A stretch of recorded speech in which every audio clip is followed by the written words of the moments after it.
Pagi pemirsa, kembali lagi bersama saya Sylvia Liani. Hari ini tepatnya hari Jumat tanggal 23 Mei 2025, saya akan mengajak Anda untuk melihat kondisi terkini di salah satu pasar tradisional yang sedang mengalami penurunan aktivitas perdagangan, yaitu di Pasar Cipanas, Kabupaten Cianjur, Jawa Barat. Pasar Cipanas yang dulu ramai dipadati pengunjung kini terlihat lengang. Banyak toko terlihat tutup, bahkan telah kosong ditinggalkan pedagangnya. Sepinya pengunjung membuat sejumlah pedagang mengeluhkan penurunan omset yang cukup drastis. Tidak sedikit yang memilih tutup karena tak sanggup menutupi biaya operasional. Para pedagang menduga fenomena ini dipicu oleh tren belanja online yang makin digemari masyarakat kita saat ini. Saat ini saya sedang berada di area lantai 3, tepatnya di lantai yang didominasi oleh pada pedagang yang menjual berbagai sepatu dan sandal. Dan kesempatan kali ini saya akan mewawancarai salah satu pedagang yang masih bertahan. Assalamualaikum Bu. Perkenalkan, saya Sylvia Liani. Saat ini saya sedang melakukan liputan mengenai kondisi terkini di Pasar Cipanas. Kalau boleh tahu nama Ibu siapa dan Ibu ini berjualan apa saja ya? Ibu Vera jualan sepatu sama tas di Pasar Cipanas. Kalau boleh tahu nih Bu, sejak tahun berapa atau sudah berapa lama perkiraan Ibu berdagang di Pasar Cipanas ini? Kalau ibu mau masuk dari 2012. 2012 ya sekarang tahun itu. Oh, itu udah cukup lama banget ya Bu. Udah. Kalau boleh tahu nih, kondisi penjualan Ibu sekarang dibandingkan beberapa tahun itu bagaimana ya Bu? Drastis banget ya. Kali-kaliku mulai menghadapi itu waktu zaman apa tuh COVID masih mending ada ini ya. Habis itu di Cianjur ada gempa, dilanjutin sama gempa, mulai ini lagi. Sekarang tambah parah lagi nih, beberapa 3 tahun belakangan ini lebih parah lagi. Untuk pendapatan ya, untuk pendapatan itu bukan bersihnya. Itu makin kesini makin astagfirullahaladzim lah.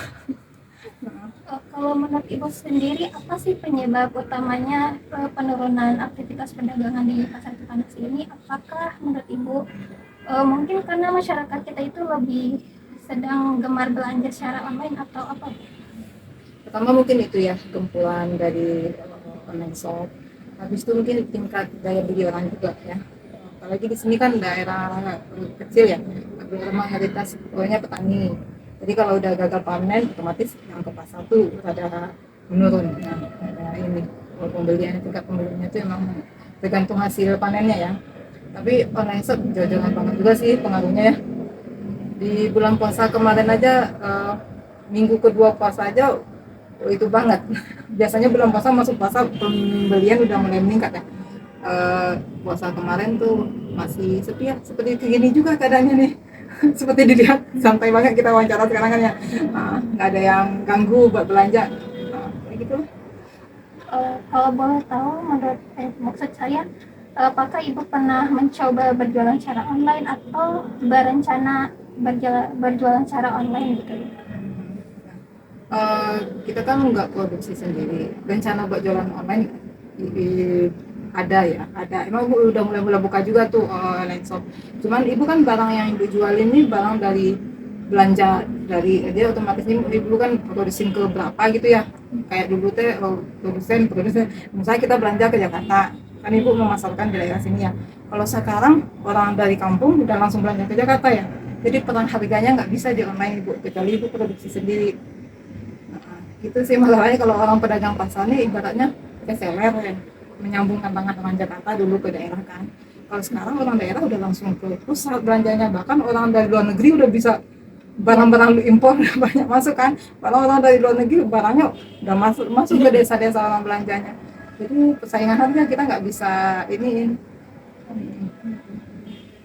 Kalau dengan kondisi seperti ini, apakah Ibu pernah berpikir buat tutup toko, terus ganti usaha, atau kenapa masih ingin bertahan gitu?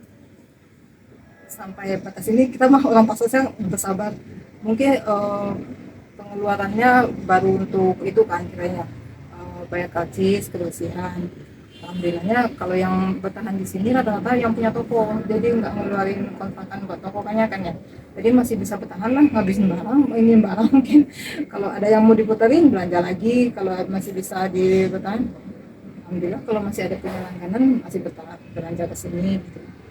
Jadi untuk ganti ke jualan yang lain, mungkin juga di luar orang hidupnya juga sama ya, jual makanan, jual apa juga. Harus membuat inovasi yang baru apa gitu nanti. Sampai sekarang orang pasar masih bertahan sampai di mana mampunya kayaknya, sampai di mana ininya. Pertanyaan terakhir nih Bu, apa harapan Ibu dari pemerintah atau masyarakat Cipanas ini ke depannya? Pengennya sih belanja ke pasar lagi ya pengennya, cuman lihat ya campur tangan pemerintah kayaknya diperlukan sih. Cuman kita nggak bisa ini juga ya, perkembangan zaman katanya kan, ekonomi global itu kayak kita kan belanja udah ke luar negeri, orang udah belanja dari handphone aja. Emang nggak bisa di itu sih, minta tahu ini pemerintah lagi mana yang bisa mikir dia bisa hidup pasar tradisional kayak gini, gimana bisanya itu. Mungkin barang-barang yang kita jual di sini nggak terlalu dimurah-murahin di online-nya kali ya, kita bisa bersaing harga lah.